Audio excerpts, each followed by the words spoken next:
L'explication de la rédemption tient tout entière dans ces quelques mots. Christ est tout et en tous. Colossiens 1, 18, 11. Quelque chose de sinistre a fait éruption. Quelqu'un s'est interposé dans le plan de Dieu. Il n'y avait pas de risque que l'objectif divin fût manqué sans retour. Mais ce quelqu'un-là n'en est pas moins venu avec son plan à lui, bien décidé à faire obstacle. Par tous les moyens en son pouvoir, à cet universel déploiement de la gloire de Jésus-Christ. Christ, tout et en tous. Cela ne sera pas. Ainsi pensait-il, celui dont le cœur avait déjà convoité toute cette gloire pour lui-même, et qui avait conçu par devers lui le projet de se faire reconnaître maître et seigneur de la terre et des cieux. Cette intervention de Satan a changé les choses du tout au tout, mais pour un temps seulement. L'homme lui-même en a été changé. L'espoir que Dieu avait fondé sur lui s'est trouvé compromis et l'image divine altérée.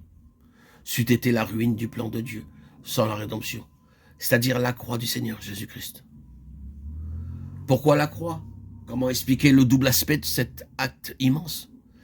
D'une part, toute cette œuvre expiatoire et rédemptrice par laquelle Jésus-Christ a liquidé la grosse question pendante, prenant sur lui le péché universel, acceptant d'être fait malédiction à notre place. Pourquoi? Et pourquoi d'autre part ce complément, ce côté pénible qui fait de la croix un cautère dans la vie du croyant, si bien que par une expérience spirituelle, il devient uni à lui par la conformité à sa mort et entre dans la tombe avec lui. Cette réalisation subjective de la croix, cette désagrégation du vieil homme, cette vivisection, cette certitude que la croix, terreur de l'homme naturel, est plus forte que nous, et le sera toujours. Pourquoi? Pourquoi? Pourquoi, bien-aimé? Pour que Christ soit tout et en tous.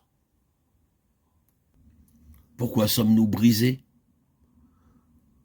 Pour faire place au Seigneur Jésus.